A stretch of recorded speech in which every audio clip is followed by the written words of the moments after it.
Hello hello and welcome everyone, welcome to the channel. तो क्या हाल है जी। तो आज मैं आपके लिए लेके आया हूँ चैप्टर 11 के क्वेश्चन आंसर्स। ऑलरेडी 10 चैप्टर के क्वेश्चन आंसर्स और सारे ही चैप्टर के एक्सप्लेनेशन ऑलरेडी चैनल पे आ चुके हैं, तो जिसने नहीं देखे जाके देख सकता है। ठीक है, तो चलो अब आज के क्वेश्चन आंसर शुरू करते हैं। लेट्स गो।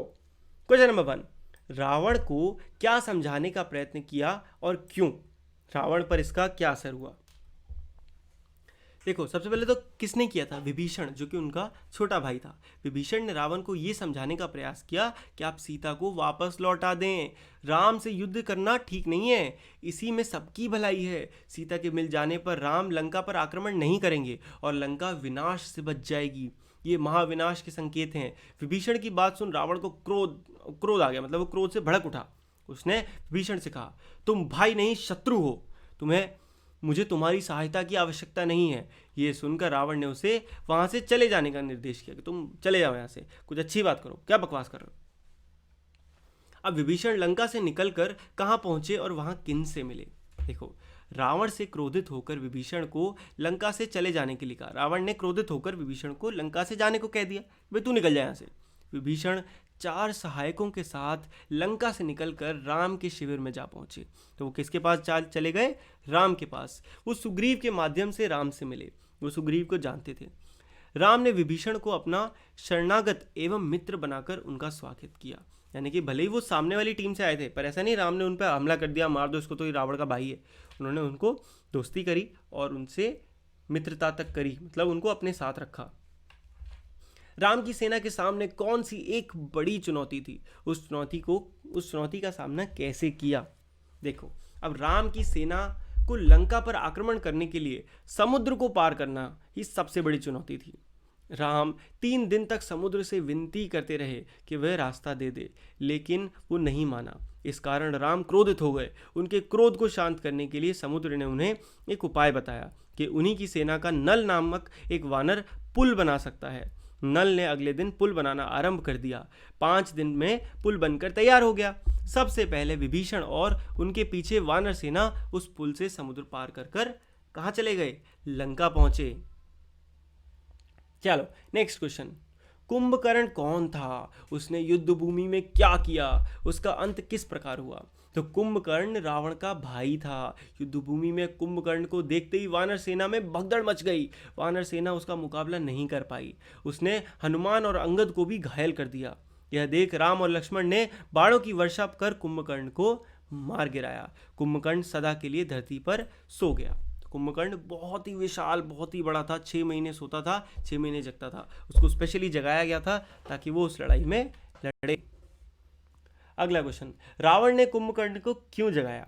भाई अभी बताया मैंने आपको। रावण को जब अपनी सेना के अनेक महाबलियों यानी कि बहुत शक्तिशाली लोगों के मारे जाने की सूचना मिली, तो उसने स्वयं सेना की कमान संभाल ली, मतलब वो खुद लीडर बन गया।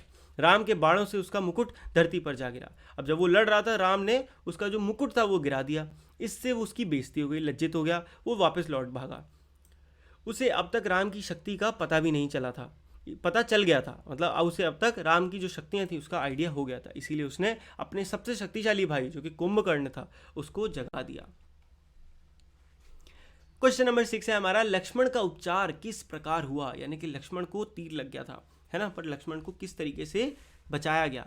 घायल लक्ष्मण को उठाकर हनुमान रण क्षेत्र से दूर ले गए, लड़ाई से दूर ले गए।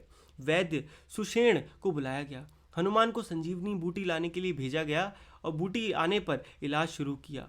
धीरे धीरे रक्त का रिसाव यानी कि रक्त का बहना बंद हो गया, घाव भर गया। संजीवनी का प्रभाव चमत्कारी था।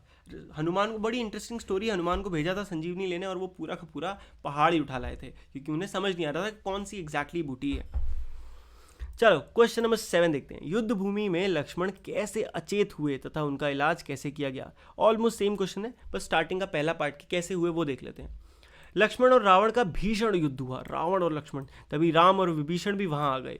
अपने शत्रु राम की सेना के साथ विभीषण को देखकर रावण आग बबूला हो गया। रावण उसे देशद्रोही मानता था। उसने विभीषण के ऊपर निशाना साधा, किंतु लक्ष्मण ने उसके बाण बीच से काट दिया।